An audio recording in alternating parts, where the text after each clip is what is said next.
국회 내란 국조특위에서 속속들이 증언들이 나오고 있습니다. 손바닥으로 하늘을 가릴 수 없듯이 그날 내란의 밤의 진실은 별빛처럼 드러날 것입니다. 한 사람이 한순간을 속일 수는 있어도 많은 사람을 오랫동안 속일 수는 없습니다. 오늘 전 국방부 장관 김용현 증인의 증언이 있을 예정입니다. 주목해 주시기 바랍니다. 거짓은 거짓대로, 진실은 진실대로 모두 드러날 것입니다. 위헌 위법적인 비상계엄이 제1차 내란이라면 서부지법 법원 폭동 사건은 제2의 내란 사태라 아니할 수 없습니다. 내란은 내란을 낳고 폭동은 폭동을 낳습니다. 하루빨리 내란 사태를 진압해야 되는 이유입니다. 평화적 계엄이란 말은 있을 수 없습니다. 뜨거운 아이스크림이라는 양립할 수 없는 형용 모순입니다. 아무 말 대잔치입니다. 진실의 힘은 큽니다. 거짓은 진실을 이길 수 없습니다. 헌법재판소에서 윤석열의 신속한 파면을 통해 진실의 힘을 보여드리겠습니다.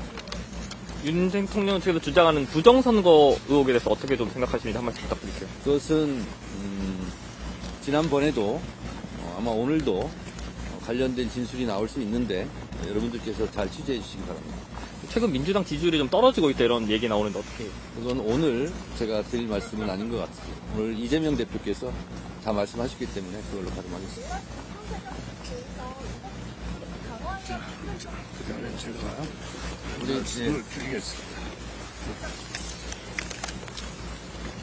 오늘은 대통령 탄핵 심판 사건의 제4회 변론 기일, 그리고 피청구인 윤석열 대통령의 비상계엄 선포로 대한민국이 극심한 혼란에 빠진 지 이제 51일이 되는 날입니다. 오늘부터는 증인에 대한 증거조사가 시작됩니다. 비상계엄 선포 전후에 벌어졌던 일들, 그리고 관련자들이 국회에 출석해서 진술한 것을 우리 온 국민이 TV 중계와 언론 보도를 통해서 생생히 지켜보았기 때문에 증인의 증언을 통해서 새로 확인해야 될 사항은 그리 많지 않을 것이라고 생각합니다. 그런데 그렇더라도 일련의 증거 조사들이 신속하고 또 효율적으로 진행돼서 비상계엄 선포 전후의 사실관계가 명백하게 밝혀질 것을 기대합니다. 지난 1월 21일 제3회 변론기일에서는 피청구인 본인, 즉 윤 대통령이 직접 출석 발언을 하였는데 객관적인 증거 그리고 정황에 전혀 맞지 않는 억지 부인 그리고 변명, 책임 전가로 시종을 해서 국민의 공분을 더욱 키웠다고 생각합니다. 그런데 진정 걱정되는 것은 지난 19일에 있었던 참담한 법원 난입, 폭동 사건 이후에도 헌법이 정한 법치 질서를 부정하고 사법부와 헌법재판소의 권능을 해하고자 획책하는 일부 극단 세력의 언동이 계속되고 있다는 것입니다.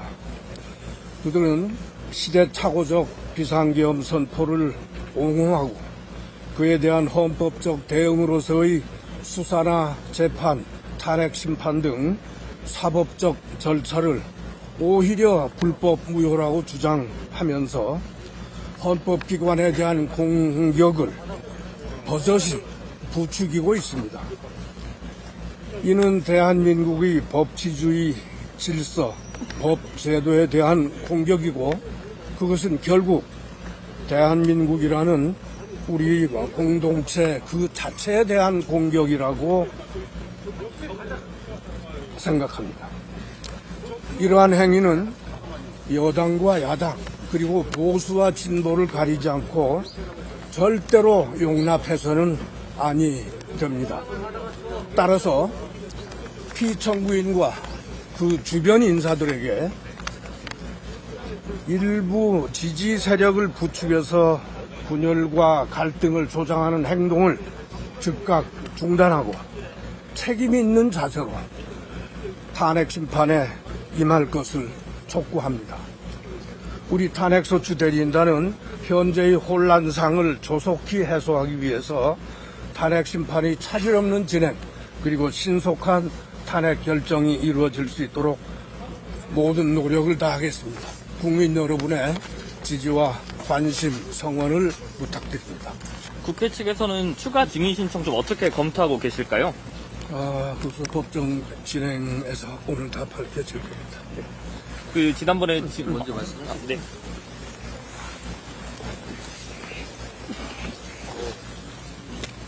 12.3 내란에서 가장 놀라운 점은 헌법기관인 선거관리위원회를 침탈한 점입니다. 지금까지 수사 결과에서 드러나고 있는 것은 체포된 선관위 직원을 수방사 지하 벙커에 수용하고 야구 방망이 등 고문 도구를 이용하여 강압 수사를 한 다음 결국은 부정선거를 자백하게 만들려고 했다는 것입니다. 선거는 대의민주주의를 가능하게 하는 수단입니다. 공정한 선거관리, 투개표의 절차적 공정성은 생명처럼 지켜야 하는 가치입니다. 1987년 이후 선거의 형식적 공정성은 완성되었으며 투개표 절차의 신속성과 공정성은 세계적인 평가를 받고 있습니다. 우리나라에서는 손으로 투표를 하고 개표도 합니다. 유권자가 각 투표소에서 손으로 한 투표지를 개표구 선거관리원에 보내 손으로 개표를 하여 선거 결과를 발표합니다. 소소한 부정행위들이 발견될 수는 있으나 부정선거 음모론자들의 주장과 같은 조직적인 부정선거는 상상할 수 없는 시스템입니다. 21대 총선 이후에 생겨난 부정선거 음모론은 워낙 황당하고 근거 없는 주장입니다. 이는 선거 결과를 인정할 수 없다는 자기 확신이 팩트마저 왜곡시키고 있는 경우입니다. 그 신뢰로 최근 온라인 매체 스카이 2대1에 실린 가짜 뉴스를 들 수 있겠습니다. 양식 있는 보수 인사들은 이 음모론을 받아들이지 않습니다. 하지만 명문학교를 졸업하여 엘리트 코스로 사회 상층부에 있는 이들이 부정선거를 주장한다면 그 집단적 속내를 잘 살펴볼 필요가 있습니다. 헌법재판소의 심판정에서까지 근거 없는 부정선거론을 무분별하게 주장한다면 이는 심판을 지연하고 선거에 대한 신뢰를 손상시키겠다는 의도입니다. 자제돼야 마땅하다고 생각합니다. 이상입니다. 오늘 김영현 전 장관이 증인 신문 제대로 할 수 있을 거라고 보십니까? 그건 지켜보시죠. 아마 우리는 철저히 준비를 해서 반대 신문을 통해서 진실을 밝혀내려고 노력을 할 겁니다. 반대 신문에 어떤 거 중점인지 하나만 말씀해 주시면 감사합니다. 그거는 법정에서 지켜보시죠. 지켜보시기 바랍니다. 지켜보시죠.